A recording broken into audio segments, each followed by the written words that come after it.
I don't know if you can remember all the way back to third grade, but it's tough. There's a lot of things happening in third grade. You begin to make some serious transitions in the classroom. There's more expectations. You see, it wasn't like it was in second grade, first grade, kindergarten. Things are changing at a rapid pace. And we started to notice that our daughter, our oldest child, was coming home a little upset a few weeks into third grade. What's wrong? We turned and asked Nico, what's going on? And she proceeded to tell us that she was getting in trouble every day for talking. And so we said, okay, well, why are you talking in class? And she said, I'm not. I just keep getting in trouble for talking. I said, well, that doesn't make sense. You must be talking, otherwise the teacher would not be singling you out. She said, I don't know, but I'm getting in trouble and I don't like it. And so we said, okay, well, you're telling us you're not talking. We don't know what's going on. So we had a plan. Parent-teachers conference is coming up. We had a plan. We went in as concerned parents, wanting to know what was happening in the classroom. Sat down. We started asking the teacher, hey, we're sorry Nico's having a little challenging time, not talking to friends in class. And the teacher turned to us and looked at us like we were crazy. What do you mean? I've not gotten on to Nico. And we said, what? She's coming home every day saying that she's in trouble for talking in class. I know she's talking in class. It's okay. We're talking to her about not talking in class. It's all, we're working this out as a team. We're a team. We're part of this educational team who care for Nico and want her to grow. And she said, oh no, you see, there are a lot of other kids in class that are talking in class, and I use that as a teaching moment. And so I address everyone, and I tell them how it's respectful to remain quiet when someone else is talking, and we take turns and these kinds of things. And we said, oh, we start getting a sense of what's going on here. You see, what was happening was Nico was feeling the pain, the shame, the guilt of someone else getting in trouble. I don't know if you've experienced this feeling before. I experience it every time I'm assigned to group work. I am never a fan of group work. I have never been in high school, elementary school, college, you name it, wherever it was. If I was assigned to a group, I was hanging my head because I've only had negative experiences in group work. In group work, I saw other groups over there working together, and they seem to be having such a great time. They're smiling. Everyone's contributing equally. Everyone's idea is accepted. There's great synergy. You can see it. But always in my group, my ideas weren't as good as everyone else's ideas. We had personality conflicts, so there wasn't real synergy going at any given point. Or, and this was the worst, I was the one that was doing the lion's share of the work, writing and researching and all that stuff, and everyone else got the credit for my grade A. Grade A work! Ironic that God has called me to serve a church where we do team ministry, and here we are. Sharing in the work together, but that's only been a good experience, Seth and Kevin and Kelly. Only been a good experience sharing in ministry together with you all. Micah, our prophet that we're going to be exploring these next 4 weeks, he understands this concept, this idea of a collective, of a community, and the importance of it. He's writing in the late 700s BCE, so 800 years before the time of Christ. And here's what he has to say in chapter 3, starting in verse 5. Thus says the Lord concerning the prophets, who lead my people astray, who cry peace when they have something to eat, but declare war against those who put nothing into their mouths. Therefore it shall be night to you without vision, and darkness to you without revelation. The sun shall go down upon the prophets, and the day shall be black over them. The seers shall be disgraced, and the diviners put to shame. They shall all cover their lips, for there is no answer from God. But as for me, I am filled with power, with the Spirit of the Lord, and with justice and might to declare to Jacob his transgression and to Israel his sin. Hear this, you rulers of the house of Jacob, and chiefs of the house of Israel, who abhor justice and pervert all equity, who build Zion with blood and Jerusalem with wrong. Its rulers give judgment for a bribe. Its priests teach for a price. Its prophets give oracles for money. Yet they lean upon the Lord and say, surely the Lord is with us. No harm shall come upon us. Therefore, because of you, Zion will be plowed as a field. Jerusalem shall become a heap of ruins, and the mountain of the house a wooded height. Will you join me in a word of prayer? Loving and gracious God, we thank you for the words of the prophet who speak challenge to those of us who are comfortable and comfort to those of us in the midst of our struggle, pain. Help us to be a community of faith, feels suffering of others, and is willing to act, share your care, your love, compassion, your peace. Amen. You know how it was in the late 700s BCE. You know your history well, but in case you don't, no worries. I'm here for you. I've done some research because I didn't know. And what I discovered this past week is that by this time, the nation of Israel has been split in two.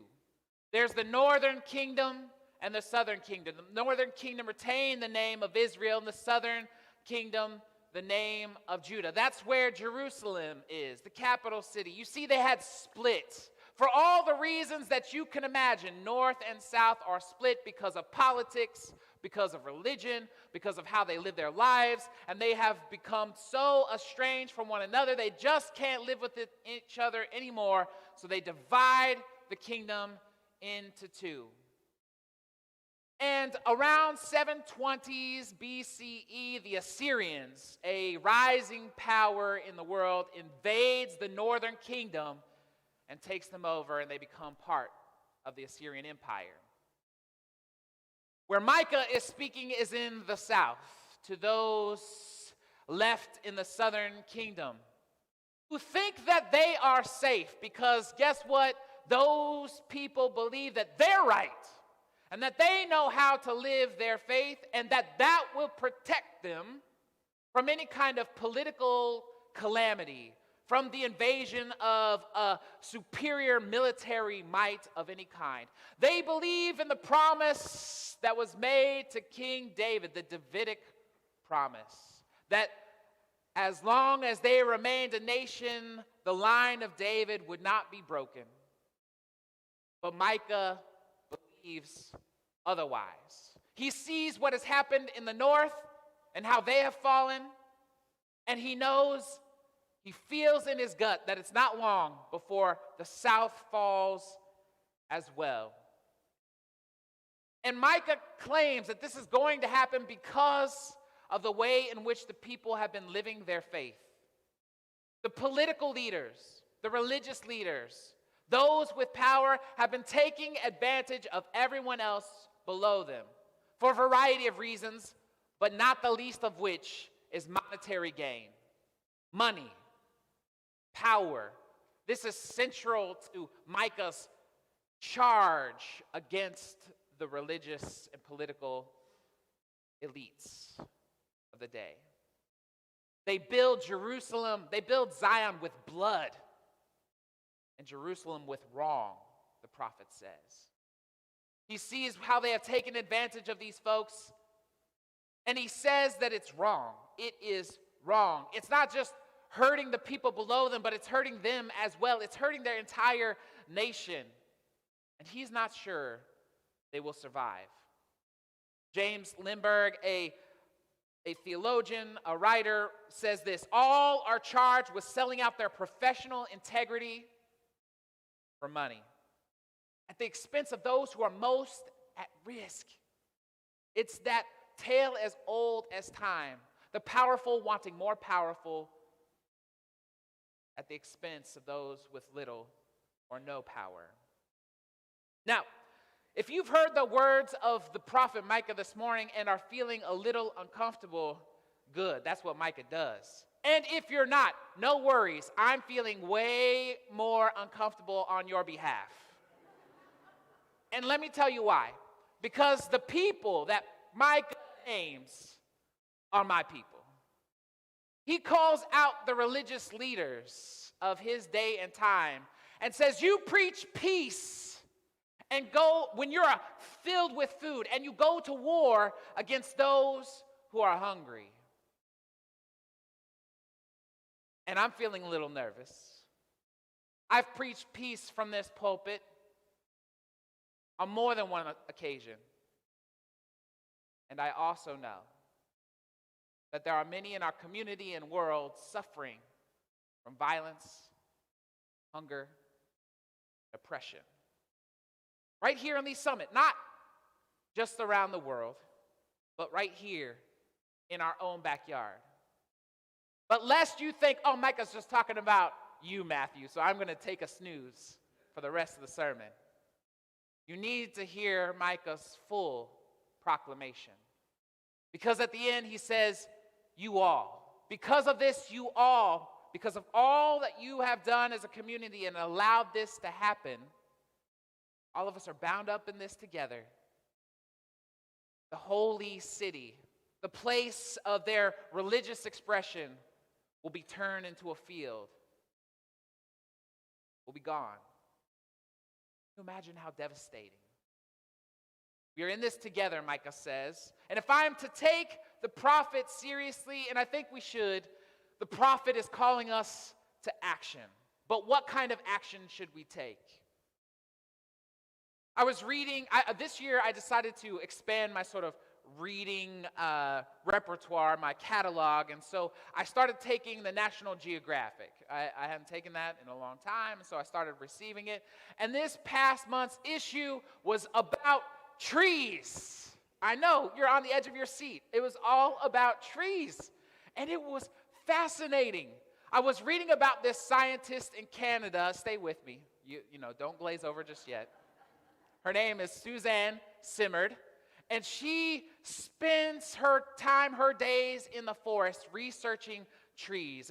And what she discovered was that there is this unique relationship happening that you don't see, that the roots of the trees in the forest are connecting to one another through what she calls a mycorrhizal network.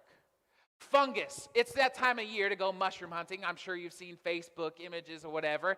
Out there are mushrooms growing in the forest that create a network. They connect to the trees, they connect to other trees, and it's a mycelial connection. And these trees are feeding information to one another. They are feeding each other resources, nitrogen, carbon, water, all these resources. In other words, what I'm telling you this morning, according to Suzanne Simard, is that trees are talking to one another. Did you know that?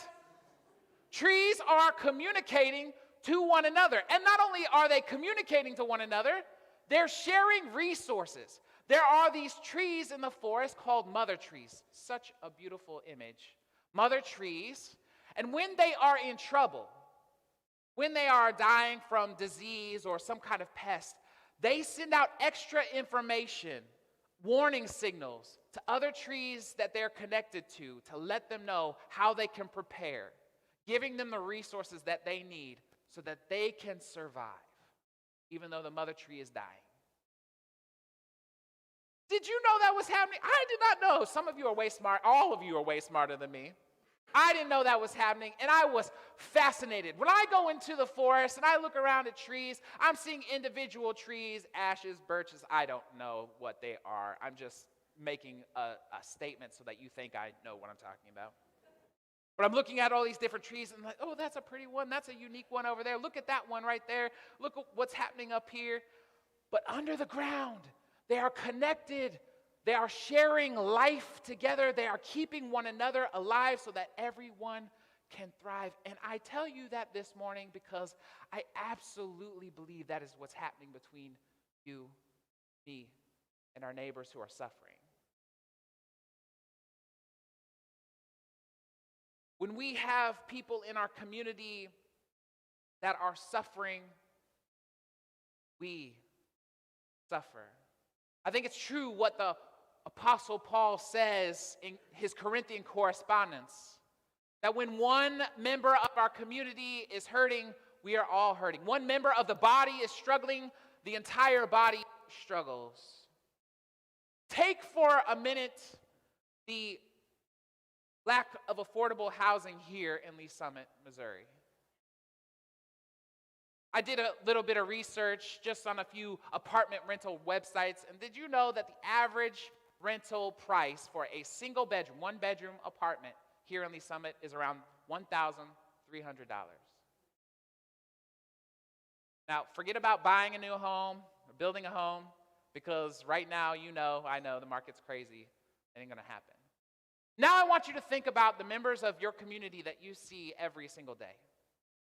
I want you to think about your barista, the person that serves you at the restaurant. I want you to think about the person that checks you out in the grocery store.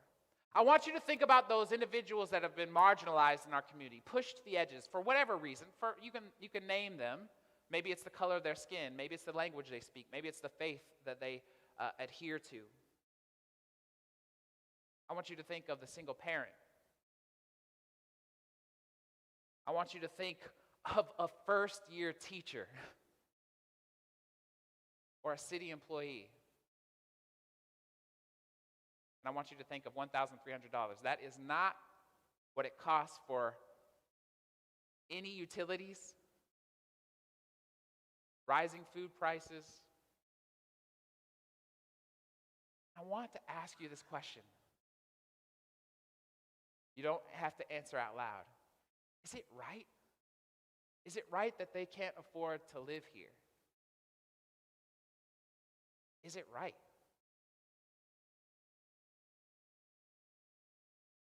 Some of you might say, well, they just need to work harder, get a better job.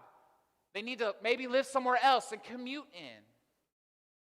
And I'm telling you, they are working hard. Sometimes more than one job, sometimes more than two jobs. I'm telling you, they may not have been afforded the same opportunities for higher education, for workplace advancement that you and I have. Just consider it. Why should they not be able to live in the community they serve? Look, this is just one social justice concern going on in our city. We can name many more. Racial injustice, homophobia, discrimination of all kinds. These problems and these people are connected. They are connected not just to each other in a shared experience that isn't great. They are connected to you, and they are connected to me. Not by some mycorrhizal connection, not by some thing that is mysterious. You know it well. It is connected by God's Spirit, God's love. You may not be able to see it with your eyes, but you feel it in your heart just as I do. We are connected. I know that you're connected with these individuals in the midst of their struggle, because when I told you the story, I intentionally looked around the room and I could see it on your face. It stirs our spirit, our souls. God is moving you and us. God is moving me to write my city council member to tell them that housing, affordable housing, is important for me and for our community. God is moving me to join some philanthropic efforts already underway in our city to try and make housing more affordable for our at-risk members of our community. God's Spirit is moving me to help with organizations like Habitat for Humanity, to help provide places to live. These are just a few ways we can say peace and practice peace at the same time. a few ways to ease the suffering of our neighbor and diminish our own suffering as well, because we are connected. Feel what they feel. We know it's not right. We have a chance to make it right. Because God connects all of God's children through an unseen network. Under the surface, God's Spirit moving and stirring our hearts and our spirits, giving us the energy, the will, the compassion to act. Micah believed it. I do too. If we work together, we can do what Micah is asking us to do, to pour our resources out, to share them, our energy, our love in this interconnected community. We are called to be the hands and feet of God in the midst of all we face. And we can help diminish and end the suffering that our community members feel. We can only do this together. You may not like group work, but together, I think you'll find it meaningful, powerful. Share what we have. We're able to connect with one another and reach out to those who are most at risk in our community. Change things. Real change. Together.